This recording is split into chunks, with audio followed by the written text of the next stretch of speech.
Кудайдын кереметтүү китеби аттуу көрсөтүүбүздө ыйык жазуунун чындык экенин тастыктаган далилдерди көрөбүз. Биз бул китептин 2000 жыл бою сынга жана кол салууга дуушар болгонуна карабастан, таасири менен күчүн сактап келе жатканы тууралуу ой жүгүртөбүз. Ал бүгүнкү күндө да өмүрлөрдү өзгөртүүдө, ал актуалдуу жана көп окулат.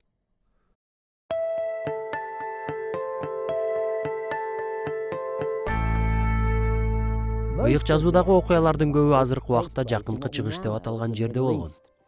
Дүйнөдөгү бул бетиндеги күндүн кургаткан ысыгы Ыйса үчүн адаттагы көрүнүш эле. Ал ушул жерде эмгектенип жашачу. Иордан дарыясын өрөөөндөр, тоолор жана чөлдөр курчап турат. Ыйса ушул жерлерде өсүп чоңоюп, ыйык жазууда жазылган өз кызматынын көбүн ушул жерлерде кылган. Ал окуялардын баары көп убакыт мурда болгондуктан, кээде ал окуялар чындап эле болду беле деп күмөн санай башташыбыз мүмкүн. Бул жерлер чындап эле тарыхый жерлерби, же ыйык жазуунун авторлорунун ойлорунан чыгарылганбы? Аны аныкташ үчүн бизге археология жардам берет.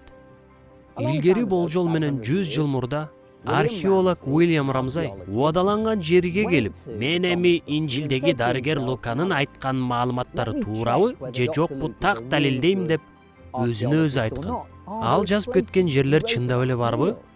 Рамзай канчалык көп изилдеген сайын, ошончолук көп жерлерди Ысрайыл менен Иордандан таап, ыйык жазууда жазылган Луканын мыкты тарыхчы экенине көзү жете баштаган. Анын айткандарынын баары тарыхый жактан туура деп табылган. Алардын далили катары Ыйсанын сыналган жери жана шаардын жашоо шарттарынын көптөгөн көрүнүштөрү ыйык жазуудагы маалыматтарга дал келгенин көрүп, өзүбүз күбө боло алабыз. Ал жерлердин баары азыркы күнгө чейин сакталып калгандыктан, барып өз көзүңөр менен көрсөңөр болот. Каяпа үйүнө бара жатканда баскан тепкичтерден бассаңар болот. Ыйдын жолу Виа Долороса көчөсүнөн Ыйса бүгүн өтүп кеткендей, так эле ошол бойдон экен. Ошентип биз ыйык жазууда жазылгандар тарых менен дал келгенин көрдүк. Демек андагы маалыматтар так жана ошол себептен биз ага ишенсек болот. Биз эми тынчтанып, ыйык жазууда жазылгандардын баары туура экенине күбө болгондон кийин ага толугу менен ишене алабыз.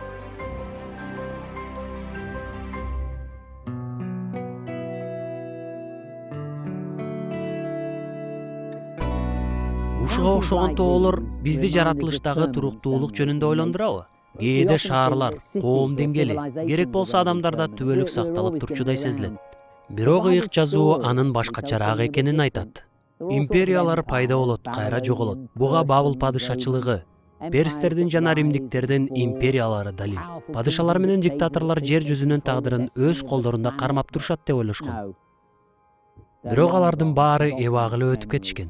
Алар ким болгону тууралуу толугу менен эч ким деле билбейт, же алар тууралуу ойлонушпайт. Ыйык жазуу кыска мөөнөттүк нерселерди айтпастан, узакка созулган нерселерди көп айтат. Чынында ыйык жазуу пайгамбарчылыктарга толгон. Ал абдан маанилүү жана түбөлүккө созула турган падышачылык тууралуу айтат. Мисалы Жезекиел китебинде Жезекиел Тир деген гүлдөп жаткан шаарга кайрылып, ал шаар жок болуп, 2-3 эле балыкчынын шаары болуп калат деп пайгамбарчылык кылган. Анан так ошондой болду. Дагы машаякчылык ишениминин борборундагы инсан Ыйсаны мисалга алалы. Ышаянын китебинде анын кантип өлөрү жөнүндө пайгамбарчылык так айтылган. Эски келишимдеги Михей аттуу кичи пайгамбар да Иерусалимдин түштүгүндөгү бир нече чакырым алыстыктагы кичинекей шаар Бейтлехем тууралуу айткан. Ал жер Ыйсанын туулган жери болушу керектигин айтып кеткен. Билесиңерби, ушулардын баарын билгенде таң каласың. Ыйык жазуу эски пайгамбарчылыктардын дал келгениндей эле, келечектеги окуяларды да укмуштуудай тактык менен айтып жатат. Бул китепти дал ошол сапаттары абдан таң каларлык кылып жатат. Анда учурдагы окуялар эле эмес, келечектеги окуялар да жазылган. Албетте ыйык жазуу келе жаткан акыр заман тууралуу жана биздин тагдырыбыз тууралуу так айтып жатат. Ыйык жазуунун чындыкты айтып жатканы далай жолу тастыкталган. Биз ага шектенгенге себеп жок. Ыйык жазууда Ыйсаны билгендер аны менен бирге кемчиликсиз кубаныч менен ынтымакта түбөлүк өмүр сүрүшөт деп дагы бир келечек тууралуу пайгамбарчылык жазылган. Ага да толугу менен ишенсе болот.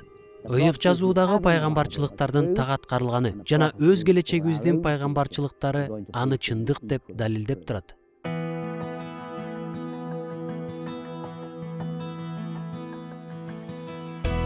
Ушуга окшогон жаңы жана таза суу бул өмүрдүн булагы. суунун жоктугунан көптөгөн шаарлар толугу менен жок болуп кетишкен. Кээ бир цивилизациялар таза сууну жетишерлик көлөмдө табышкандыктан алар гүлдөп өсүшкөн. Ыйса устат өзүн "Мен түбөлүк өмүр берүүчү тирүү суумун" деп айткан. Ыйык жазууну таңгаларлык китеп кылган дагы бир сапаты бул анын жок болуп кетпей сакталып калганы. Менин айтайын дегеним кеп 2000 жыл мурда жок болуп кеткен адамдардын, башкача айтканда, адамдардын кичинекей тобунун байыркы тарыхы тууралуу болуп жатат. Ал азыркы учурда эч ким колдонбогон тилдерде жазылган. Жаңы осуят байыркы грек тилинде жазылып, ал эми эски келишим байыркы еврей тилинде жазылган. Алар эбагы эле унутула турган окуялар. Тарыхтын ошол мезгилинде жазылган башка байыркы китептерди окумуштуулар гана чаң баскан китепканаларда изилдешет. Ал эми ыйык жазуу болсо, узак убакыттын сыноолорунан өтүп, бизге чейин сакталып келген. Анын миңдеген тилдердеги жүздөгөн котормолору бар. Жана анын дүйнө жүзү боюнча миллиондогон нускалары бар. Адамзатынын тарыхында жалгыз ушул китеп гана чоң ийгилик менен бардык доорлорду басып өткөн. Жана бул китеп адамдардын өмүрлөрүн өзгөртүүсүн улантууда. Андан тышкары, мамлекет башчылары ыйык жазууну окуганга тыюу салышса, башкалар аны тооготпоого аракет кылышкан. Бирок адамдар аны эч нерсеге карабастан окуп келе жатышат. Адамдар анын бир нускасын алуу артыкчылыгы үчүн өз жандарын тобокелге салышкан. Бул эң кереметтүү китеп. Жана анын кээ бир бөлүктөрүн туура эмес, ката жазылган же болбогон жомок деген айыптоолорго туруштук бергени да бул бир чоң керемет. Ар кандай кыйынчылыктарга карабастан Кудайдын сөзү өзгөрүүсүз чындык бойдон сакталды. Ошентип биз 21 кылымда тирүү демге ээ болгон, бардык кыйынчылыктарды басып өткөн, убакыттын сыноосунан өткөн, мурдагыдай эле ишеничтүү, кереметтүү китепке ээ боло турабыз.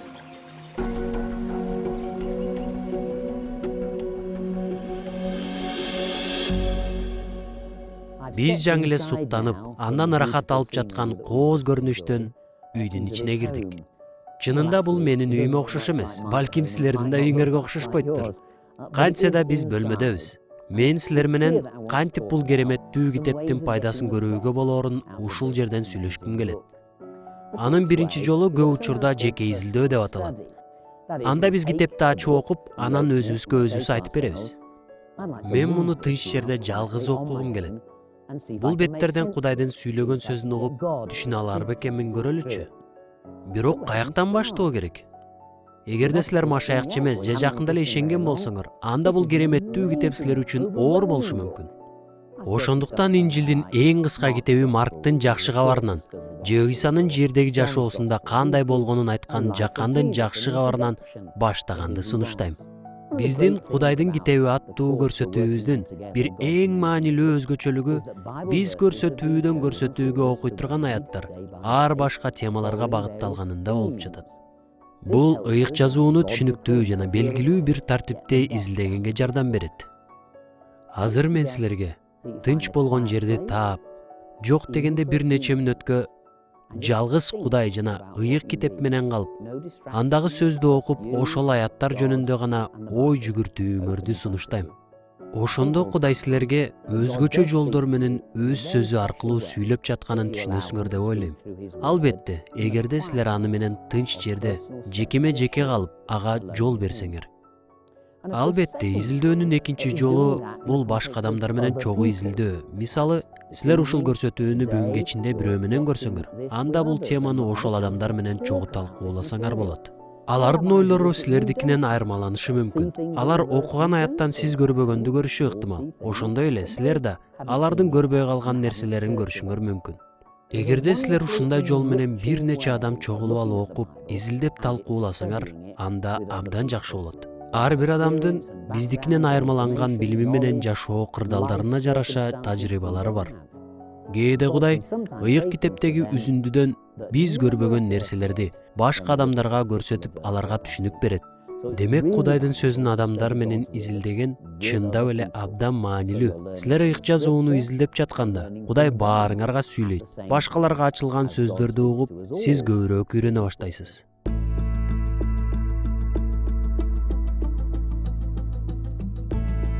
Бул китептеги эң пайдалуу нерсени алуунун дагы бир абдан таасирдүү жолу бар. Бул ыйык жазууну өз алдынча изилдеген адамды угуп үйрөнүү. Ал классыңардагы же кичинекей топтогу мугалимңер болушу мүмкүн. Же жекшемби күнгө сөз даярдап келген жыйын жетекчиси болушу мүмкүн. Алардан кандай пайда болушу мүмкүн? Чынында бул абдан оор китеп. Менин оюмча, силер да аны жакшы билесиңер деп ойлойм. Ошондуктан бул китепти ийне жибине чейин изилдеген, сыйынган, ой жүгүрткөн жана биз менен бөлүшкөнгө даяр болгон адамды укканыбыз биз үчүн пайдалуу болот деп ойлойм. Биз өзүбүз изилдегенге караганда мыкты окутуучу ыйык китепти тереңирээк түшүнгөнгө жардам берет. Биз түшүндүрмөлөрдү окуганыбыз ыйык жазууну түшүнүүнүн дагы бир жолу. Ал биздин дагы бир чоң топтун акылына күбө болгонубузга окшош. Ыйык жазуу баардык убакыттын китеби. Ошондой эле жалпы дүйнө жүзүнүн китеби. Биз түшүндүрмөлөрдү окуганыбызда бизге чейин жазып кеткен акылмандардын, теологдордун, окумуштуулардын, тарыхчылардын жана академиктердин билимин алабыз. Балким алар жөнөкөй жана түшүнүктүү кылып жазышкан, бирок ошол сөздөрдө жылдар бою чогулган абдан чоң жана пайдалуу тажрыйбалар бар. Балким ал адамдар башка өлкөлөрдөн чыгар. Алар өзлөрүнүн маданияты менен бөлүшүп, ыйык жазууну кененирээк изилдөөгө салым кошуп жатышат. Ошентип башка адамдардын ыйык жазуудагы бир бөлүккө же аятка карата жазылган түшүндүрмөлөрүн окуганыбызда биздин аң сезимибиз кеңейип, биз андан чоң пайда табабыз. Ыйык жазууну изилдөөнүн дагы бир пайдалуу жагы, силер үй бүлөдө чогуу изилдейсиңер. Ал адамдар силерге кайдыгер мамиле кылбастан, силерге кам көрө турган адамдар. Силер өз үйүңөрдө жүргөндө өзүңөр менен өзүңөр болуп, эч кимден тартынбастан, эч кимден уялбастан эркин жүрөсүңөр. Суранам, бул топто да эркин болгула. Кудайдын сөзүн түшүнүү ар дайым эле оңой боло бербейт. Эгер аны түшүнбөй жатсаңар, анда эмне кылуу керек? А эгерде ыйык жазуудагы ой менен макул эмес болсоңузчу? Анда эч тартынбастан өз оюңар менен бөлүшкүлө. Силер бирөөнүн ою менен сөзсүз макул болушуңар керек эмес. Бул силерди сүйгөн үй бүлө. Алар силерге эң жакшысын каалашат. Биз руханий өсүүбүз үчүн өз шектенүүлөрүбүз менен суроолорубузду биздин топко колдон келишинче чынчылдык менен бөлүшүшүбүз зарыл. Бул топтогу адамдардын кээ бирлеринде да ушундай шектенүүлөр менен суроолор болгон десем жаңылышпайм. Алар сиз өтүп жаткан кыйынчылыктардан өтүшкөн жана алар чыгуу жолун айтып бере алышат. Ошентип, мунун кереметтүү өзгөчөлүгү ыйык жазууну силерге кам көргөн, жакын досторуңар менен бирге изилдей аласыңар. Алар үчүн сиздин ыйык жазууну изилдегениңиз эле эмес, сиздин жалпы жашооңуз маанилүү. Сиздин никеңиз, тиричилигиңиз, жумушуңуз жана үй бүлөңүз. Ошентип сиз толугуңуз менен чынчыл боло алган адамдардын арасында Кудайдын сөзүн изилдөөдө ырахат аласыңар. Ошондой чөйрөдө Кудай биздин ким экенибизди терең ача баштайт. Силер жаңы эле биз менен чогуу убакыт өткөрүп, кооз жаратылыш менен улуу сөздөрдү көрүп укканыңар үчүн ыраазыбыз. Ыйык жазууну ушул жумада жалгыз болобу, же бирөө менен окуп изилдейсиңерби? Анын 2000 жыл бою жоготуу аракети менен сындардан өткөнүн эсиңерден чыгарбагыла. Кыйынчылыктарга карабастан, ал сен экөөбүздүн өмүрлөрүбүздү өзгөртүүдө. Ошол үчүн Кудайга чоң рахмат. Силер түбөлүктүн жакшы кабары менен бөлүшүп жатасыңар. Ыйык жазууну изилдөө уюму дегенде баары түшүнүктүү. Дүйнө жүзү боюнча жүздөгөн мамлекеттерден 75тен ашуун тилдердеги адамдар, сиздер жана мен сыяктуу ар деңгээлдеги адамдар, Кудай алардын жүрөктөрү менен аң сезимдерине сүйлөшүү үчүн ыйык жазуунун тегерегинде чогулушат. Биз менен бирге болгонуңуздар үчүн кубанычтабыз.